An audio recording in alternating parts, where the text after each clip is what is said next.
तारक मेहता का उल्टा चश्मा।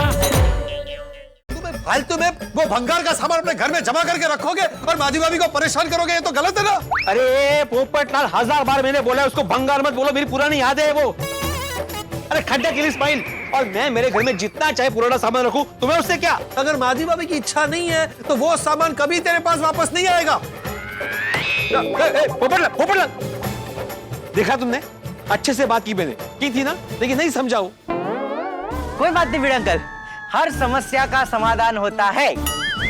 जब एक रास्ता बंद हो जाए तब दूसरा रास्ता ढूंढना पड़ता है, और आपका दूसरा रास्ता है मेहता अंकल। क्या माधवी भाभी ने तुम्हारा पुराना सामान भंगार में बेच दिया? हाँ, और पोपटलाल को मैंने कितनी रिक्वेस्ट की, उसके साथ मीठे मीठे शब्दों में बातें की, फिर भी उसने मुझे मदद करने से मना कर दिया। भिड़े, मैं तुम्हारी भावनाएं समझ सकता हूँ। बरसों से संभाल कर रखी हुई पुरानी चीजों को अगर कोई भंगार में बेच दे तो दुख होना तो स्वाभाविक है। और अब तुम चाहते हो कि मैं पोपटलाल को फोन करूं और उसे समझाऊं कि वो तुम्हारी मदद करे, भंगार में बेची हुई तुम्हारी पुरानी यादों को वापस लेकर, बराबर? हाँ मेहता साहब, आप ही उसे समझा सकते हैं। उसे जरा प्लीज समझाइए और उसको बोलिए कि मेरा पुराना सामान वापस ले आए। भाई वो पोपटलाल है, कुछ कह नहीं सकते, फिर भी मैं पूरी कोशिश करूंगा कि वो मेरी बात और तुम्हारी व्यथा समझे। हाँ ठीक है, आप जल्दी से उससे बात कीजिए और मुझे गुड न्यूज दीजिए। ठीक है, मैं पूरी कोशिश करूंगा। ओके? Fingers crossed. हे भगवान, बस पोपट अंकल मेहता अंकल की बात समझ जाए और मेरे बड़ी अंकल का सामान, भिड़े अंकल का सामान वापस मिल जाए।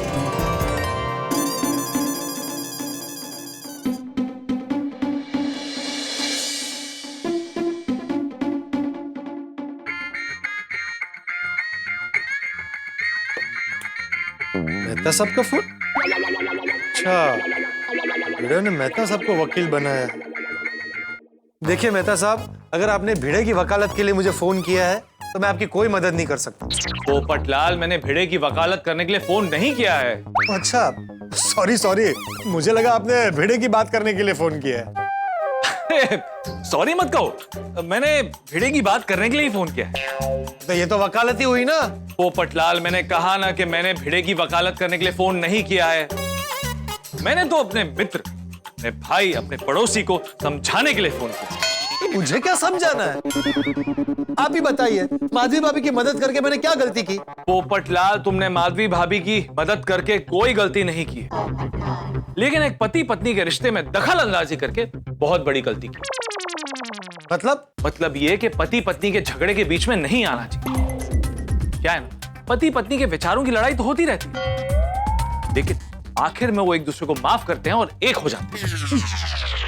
हाँ, ये बात तो है। हाँ, अब भिड़े और माधवी भाभी कल को एक हो जाएंगे, फिर एक दूसरे से सॉरी कहेंगे। फिर माधवी भाभी तुमसे फोन करके कहेगी कि पोपट भाई, आपको मेरी मदद नहीं करनी चाहिए थी।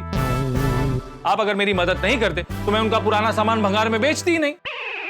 मतलब गुनहगार मैं बन जाऊंगा? हाँ, वो भी सकता है। भिड़े तो माधवी भाभी को माफ कर ही देगा, लेकिन तुम्हें जिंदगी भर माफ नहीं करेगा, क्योंकि तुम्हारी वजह से उसका पुराना सामान, उसकी यादों का खजाना भंगार में बिक गया। ये तो मैंने सोचा ही नहीं। अब भिड़े के मन में तुम्हारे लिए जो गुस्सा है वो जिंदगी भर रहेगा। तुमने ये तक नहीं सोचा कि कल को अगर तुम्हारे लिए कोई रिश्ता आया और भिड़े ने गुस्से में तुम्हारे लिए कुछ उल्टा सीधा कह दिया तो तुम्हारा रिश्ता तो होने से रहा ना। अरे हाँ मेहता साहब, आप बिल्कुल सच कह रहे हैं कि पति पत्नी के झगड़े में मुझे इन्वॉल्व होना ही नहीं चाहिए था। कल को वो दोनों तो एक हो जाएंगे और फंसूंगा मैं बिना मतलब का। अरे मेहता साहब, मुझसे बहुत बड़ी गलती हो गई, अब मैं क्या करूं? अब तुम एक काम करो, भंगार वाले के पास जल्दी जाओ और भिड़े का बेचा हुआ सामान जल्दी से उससे वापस खरीद लो और उस सामान को अपने घर पे छुपा के रख लो। और हाँ, ख्याल रखना कि माधवी भाभी को इस बारे में पता नहीं चलना चाहिए। भिड़े भी खुश और माधवी भाभी भी खुश। थैंक यू मेहता साहब, आपने मुझे भविष्य में होने वाले टेंशन से बचा लिया, वरना मेरी दुनिया हिल जाती। मैं अब भी जाता हूँ उस भंगार वाले के पास। और हाँ, बॉक्स तुम्हारे हाथ में आते ही सबसे पहले तुम भिड़े को फोन करना। हाँ, लेकिन मुझसे पहले आप उसे फोन करके बता दीजिए कि मैं उसे फोन करूंगा सामने से, वो मुझे फोन ना करे, वरना वो परेशान भिड़े बार बार मुझे फोन करता रहेगा कि भाई तुम कैसे जा रहे हो, वहां पहुंचे कि नहीं पहुंचे, बॉक्स मिला, सामान सब सही सलामत है कि नहीं है। अरे हाँ बोल देता हूँ, लेकिन तुम निकलो जल्दी वहां से। थैंक यू मेहता साहब, थैंक यू। चलो अब बेड़े को खुशखबरी दे देता हूँ कि पोपटलाल मान गया।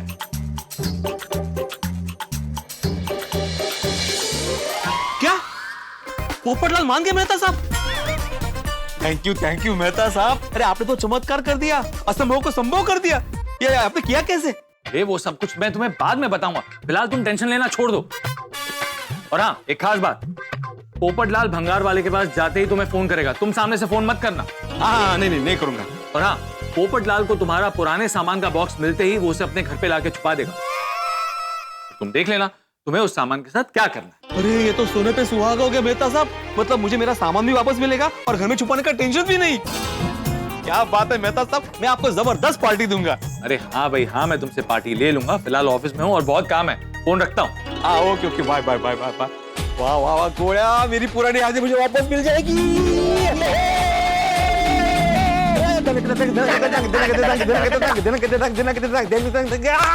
थैंक यू गोया, thank you so much, thank you. No problem Bida uncle. तुम्हें जितनी बार भी थैंक यू बोलो ना कम ही है। आज तुम्हारी वजह से मेरा बहुत भला हुआ है गोया। भगवान तुम्हारा भी भला करे और तुम्हारी भी जल्दी शादी हो जाए। मेरा मतलब है पोपटलाल की शादी जल्दी हो जाए और तुम्हारी शादी ना हो। मतलब तुम्हारी समय पे शादी हो। सॉरी क्या है, मैं खुशी के मारे बहक गया हूँ ना, इसलिए कुछ भी बोल रहा हूँ। थैंक यू गोया, thank you once again, thank you. तुम्हारा आइडिया काम कर गया। ये बिड़ा अंकल थैंक यू तो ठीक है, लेकिन क्या है, थैंक यू से पेट नहीं भरता है ना। पेट भरने के लिए कम से कम 8-10 गुलाब जामुन खिला दोगे तो थैंक यू फिटूस।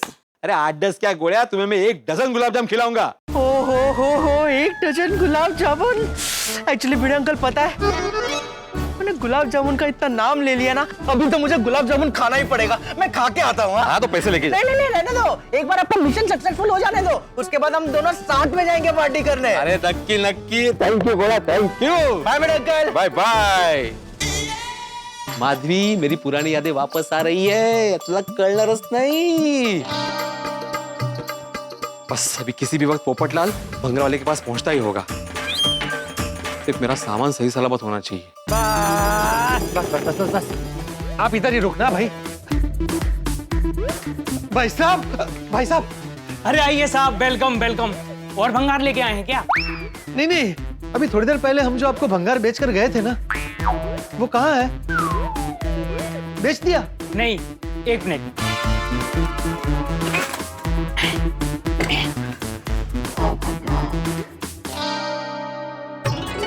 अरे वाह, बेड़े का खजाना सलामत है।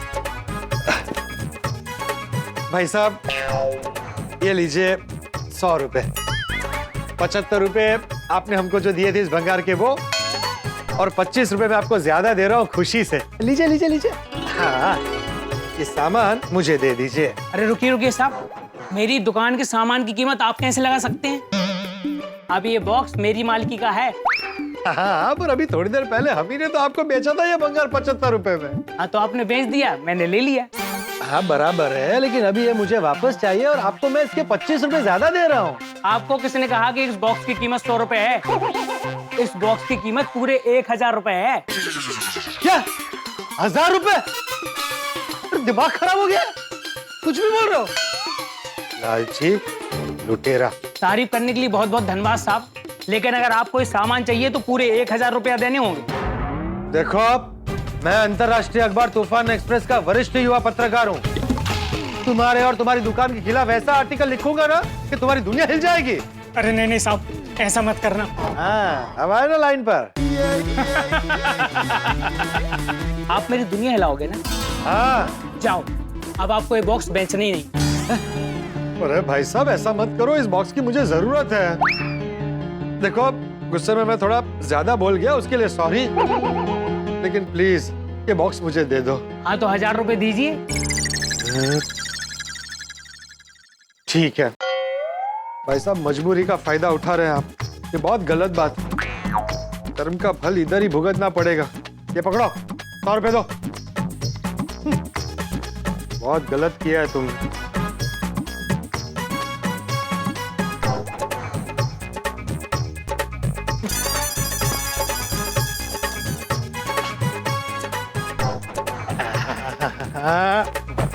बेटा हाँ चलिए भाई साहब। पोपटलाल फोन करो भाई।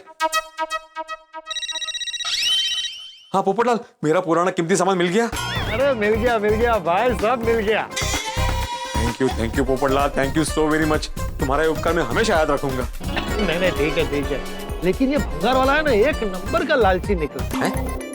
तेरे पुराने सामान के हमें सिर्फ 75 रुपए दिए थे, लेकिन अभी वापस देने के लिए 1000 रुपए लिए मुझसे। ओ अच्छा, तुमने 1000 रुपए दिए? ठीक है, वो हम देख लेंगे। देख लेंगे मतलब? नहीं मतलब मैं तुम्हें वो 1000 रुपए दे दूंगा।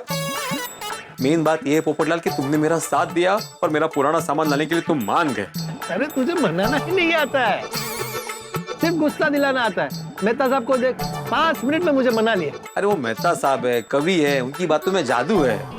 वो तो है। अच्छा भिड़े, तू अभी कहाँ है? फटाफट मेरे घर पर आ जा। अरे तुम्हारे घर के बाहर ही खड़ा हो भाई, तुम कहाँ हो? मैं रिक्शा में हूँ, बस पहुंच ही रहा हूँ। हाँ ठीक है, आ जाओ। वाह देवा, thank you so very much. मेरा पुराना कीमती सामान फाइनली मेरे हाथ में होगा।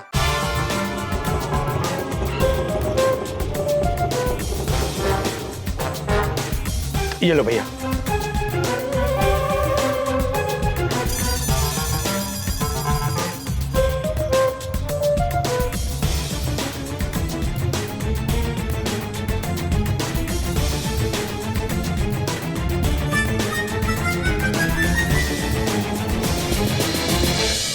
भिड़े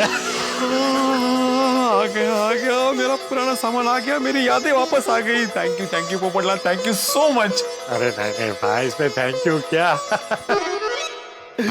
तेरी आंखों में जो खुशी दिख रही है ना, उससे पता चल रहा है कि ये सामान तेरे दिल के कितने करीब है। और मैं चला था माधवी भाभी की मदद करने इस सामान को बेचने में। कोई बात नहीं, अभी फटाफट दरवाजा खोलो, ये सामान अंदर रखना है।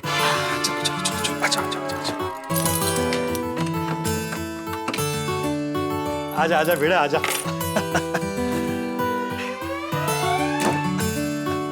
पोपटलाल फिर से एक बार थैंक यू वेरी मच। भाई भिड़े, सिर्फ थैंक यू से काम नहीं चलेगा। हाँ तो बोलो ना क्या चाहिए।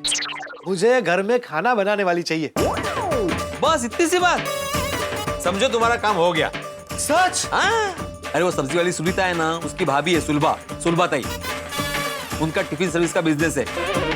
उनको बोल दूंगा, वो तुम्हारे घर पे आके खाना बना के चली जाएगी। भंगार वाले को वापस बेच के आता हूँ। ये क्यों? अरे क्यों क्या?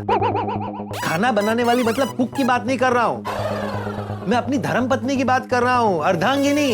ओह सॉरी पोपटलाल, लेकिन पोपटलाल मैं तो रोज प्रार्थना करता हूँ भगवान से कि तुम्हारी शादी जल्द से जल्द हो।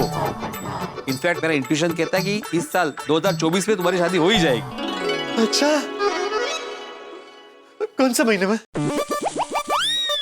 अरे महीना छोड़ो ना पोपटलाल, इस साल तुम्हारी शादी हो रही है, ये जरूरी है कि नहीं?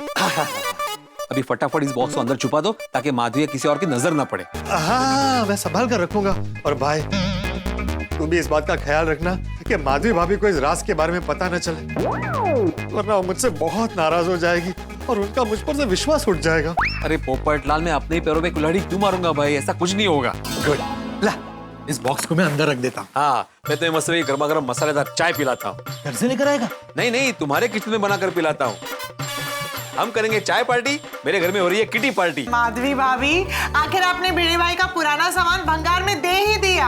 हाँ, अभी भंगार ही था ना, तो घर से निकलना ही था। वैसे ये मुझसे इस बात के लिए बहुत नाराज है। नाराज तो होंगे ही ना माधवी भाभी, आपके लिए जो भंगार है वो उनके लिए पुरानी यादें हैं। पर घर में जरूरी सामान रखने के लिए जगह मुश्किल से हो रही थी, तो क्या करती मैं? और इन्होंने मुझे बोला था कि छोटी छोटी जगह बनाना और उसमें ज्यादा से ज्यादा सामान रखना। अभी क्या करूं?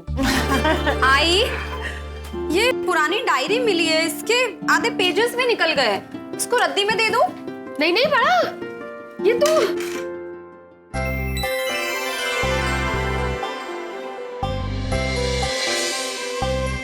मेरी डायरी है। तुझे कहाँ मिली? अलमारी में थी। मैं कब से ढूंढ रही थी इसको। कितनी इम्पोर्टेंट है मेरे लिए, पता है? अच्छा, ऐसा क्या जरूरी है माधवी भाभी इस डायरी में? सबका हिसाब लिखा होगा आपने। हाँ अरे नहीं नहीं, हिसाब किताब नहीं। मैं जब स्कूल में थी ना, तब से मैं डायरी लिखती थी। छोटे छोटे खास पल मैं इसमें नोट करके रखती थी। लेकिन सोनू के जन्म के बाद मैंने डायरी लिखना बंद कर दिया। क्यों? मेरे जन्म के बाद लिखना बंद क्यों कर दिया? अगर तेरे जन्म के बाद इतनी जिम्मेदारियां बढ़ गई, मैं इतनी बिजी हो गई कि फिर टाइम ही नहीं मिला डायरी लिखने का। अच्छा माधवी भाभी, हमें भी तो बताइए कि वो ऐसे कौन से वो छोटी छोटी खास पल है जो आपने अपनी स्कूल से लेके सोनू के जन्म तक इस डायरी में लिखे हैं। बताइए बताइए। हाँ बताइए। अच्छा बस।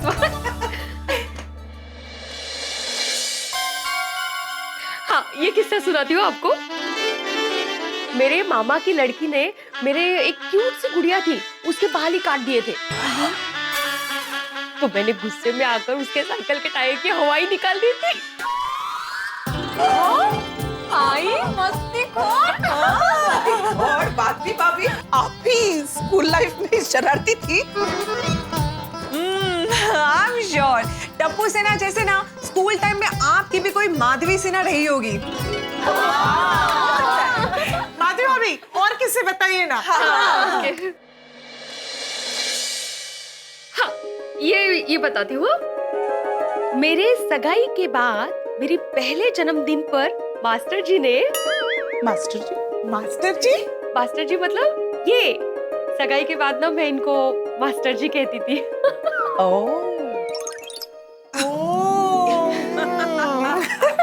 Okay cute. हाँ तो सुनो ना, उन्होंने मुझे पहले जन्मदिन पर वॉकमैन गिफ्ट किया था। वाह क्या बात है। और उस जमाने में तो वॉकमैन लग्जरी आइटम होते थे। हाँ, मैं बहुत खुश हुई थी जब मुझे वॉकमैन मिला था। और इन्होंने ना मुझे मेरे और इनके पसंद के रोमांटिक गाने भर के 5 कैसेट्स दी थी गिफ्ट में। How romantic. ओहो माधवी भाभी, फिर तो वो वॉकमैन आपके लिए बहुत कीमती होगा। ओहो, खूब कीमती। आपने तो बहुत संभाल के रखा होगा उसे। कहाँ है वो स्पेशल वॉकमैन और वो कैसेट्स? हमें वो गाने भी सुनने हैं और वॉकमैन भी देखना है। प्लीज लेके आइए ना। सॉरी, आप वॉकमैन पे गाने नहीं सुन सकते। क्यों? वॉकमैन नहीं है? नहीं है मेरे पास, मैंने अच्छे से संभाल के रखा है अलमारी में, लेकिन बिगड़ गया है। आई, अलमारी में वॉकमैन नहीं है, सिर्फ कैसेट्स है। नहीं होगा, तूने ठीक से देखा नहीं होगा। नहीं आई, मैंने ठीक से देखा है, वहाँ कोई वॉकमैन नहीं है। अरे तू कहाँ गया? इन्होंने रखा होगा, इनको फोन करके पूछती हूँ। हाँ 1 मिनट। हाँ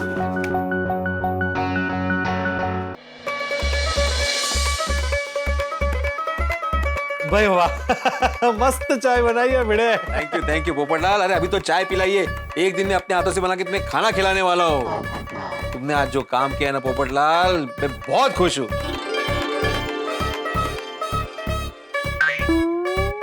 पता है भिड़े, भंगार वाला 1 नंबर का लालची निकला। हाँ बताया ना तुमने मुझे, उसने तुमसे 1000 रुपए लिए। हाँ, तो 1000 रुपए कौन लेता है उस भंगार मेरा मतलब है पुराने सामान के। उसने मजबूरी का फायदा उठाया है, बाकी कुछ नहीं। हाँ यही बोला मैंने उसको। क्या है? माधवी का माधवी भाभी, कहीं उनका पता तो नहीं चल गया कि मैं तेरा पुराना सामान भंगार वाले के पास से वापस लेकर आया हूँ? अरे नहीं ऐसा नहीं होगा। 1 मिनट। हाँ बोलो माधवी। अरे वाह, आपका मूड ठीक हो गया? हाँ, मूड तो अभी ठीक ही है। क्यों, क्या हुआ? तुमने कैसे फोन किया? अच्छा, मेरा वॉकमैन कहाँ है? होगा वो घर में ही, अलमारी में, मुझे क्या पता। नहीं है अलमारी में, सोनू ने देखा। हाँ तो जरूर भंगार में गया होगा। हाँ, तुम्हारे टैलेंट दिखाने के चक्कर में वो भंगार में चला गया।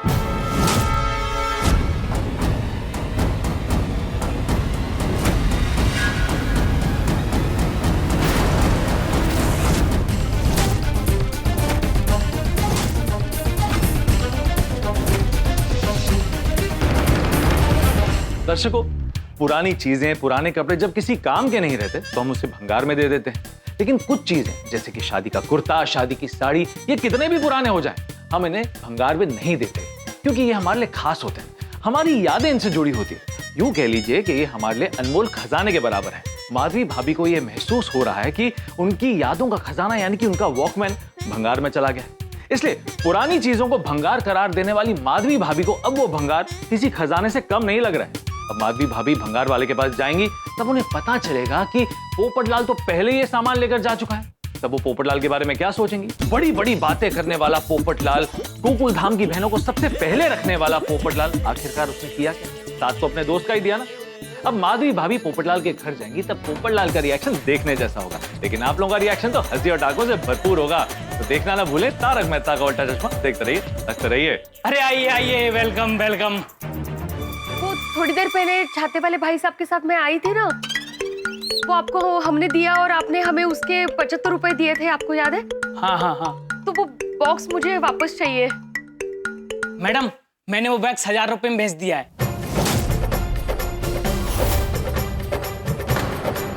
क्यों भेजा आपने? मतलब किसको भेजा? मैडम, आपके साथ जो छाते वाले भाई साहब आए थे ना, वही थोड़ी देर पहले आए और बॉक्स वापस लेकर चले गए।